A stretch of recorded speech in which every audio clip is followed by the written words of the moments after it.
If you're thinking about offering paid diagnostic reviews or just getting started doing them, you might be wondering, what exactly should you review in the client's QuickBooks file?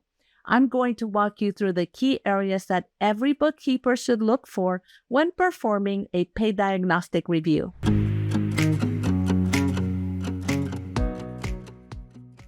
Hi, I'm Veronica Wasek, the unstoppable introvert and founder of 5 Minute Bookkeeping. I help virtual bookkeepers like you become confident professionals and thriving business owners. Let's dive into the diagnostic review process. Getting started. Once I've received a signed engagement letter and upfront payment from my client, it's time to get started. First, I request accountant access to the client's QuickBooks file. I also ask them to securely upload PDF copies of their bank and credit card statements. And I also ask for their most recent tax return. Before I even open their QuickBooks file, I take a look at the tax return to see what type of tax entity they filed under. And I note the last tax year that they filed. Then I check the bank statements and see if they're commingling business and personal funds. We know that can be a big problem. Reviewing the QuickBooks file.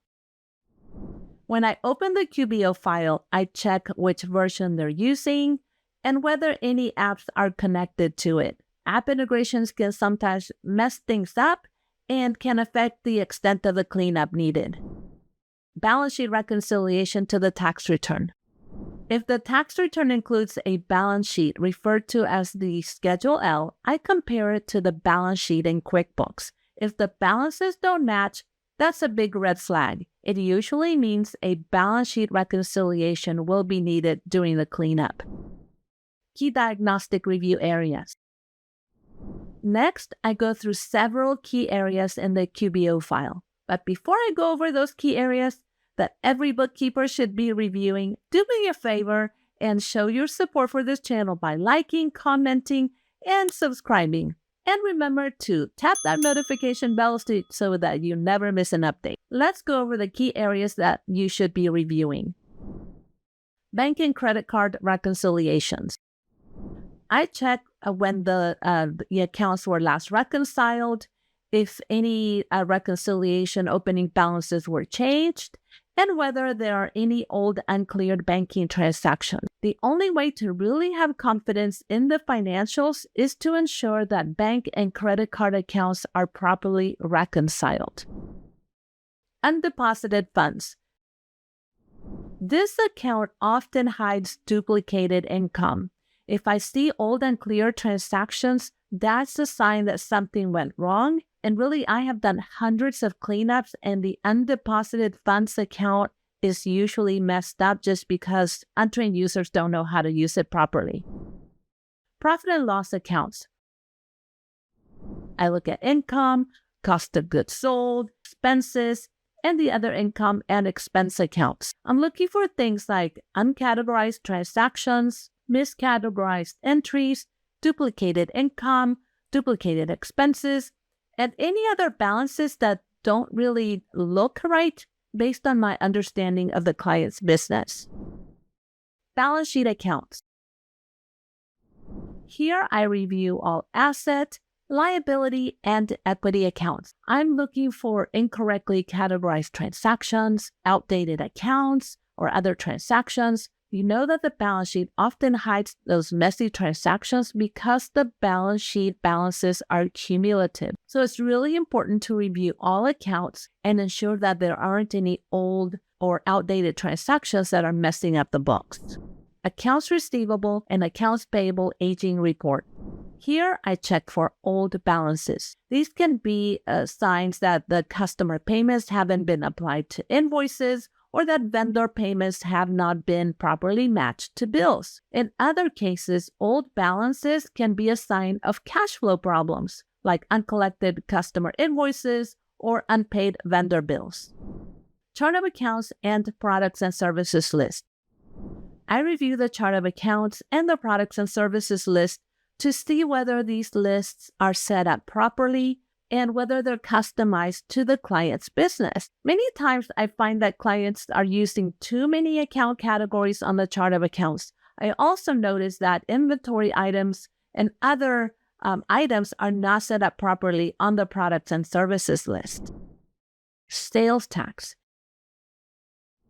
If the client uses QBO to track and file sales tax, I check whether the sales tax setup is correct and whether payments are posting to the right accounts. Many times, clients post sales tax payments to expense accounts or as a reduction to income rather than the sales tax liability accounts. Payroll.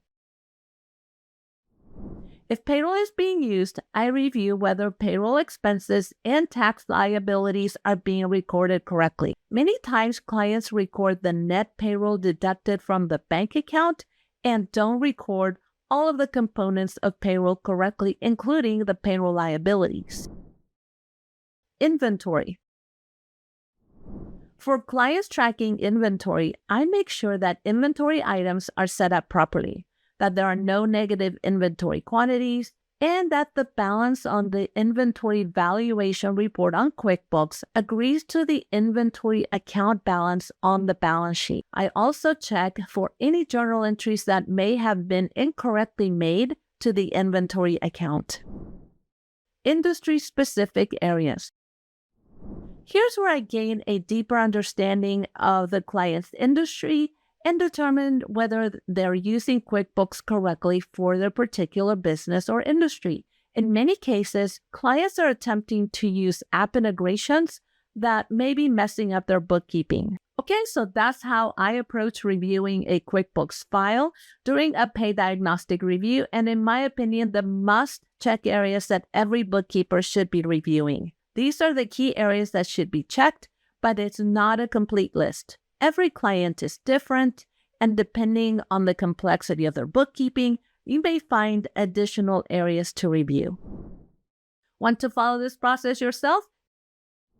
If you're a bookkeeper and want to confidently offer paid diagnostic reviews, then check out my paid course, QBO Paid Diagnostic Review System. I give you everything you need from step-by-step tutorials, the diagnostic review checklist, the report of findings and recommendations, templates, scripts, and especially scripts to offer the diagnostic review to prospective clients, and so much more. I will link that for you in the description. If you'd like a free resource, then sign up for my free Smart Review checklist, where I show you exactly how I check my clients' books in just 15 minutes. Do you want to know more about the paid diagnostic review and how everything fits together? Be sure to watch this video where I go over my diagnostic review process from start to finish, including offering the diagnostic review to prospective clients, summarizing your findings, and presenting results to your client. And if you're ready for a deep dive into diagnostic reviews, then check out my diagnostic review playlist. I'll see you next time.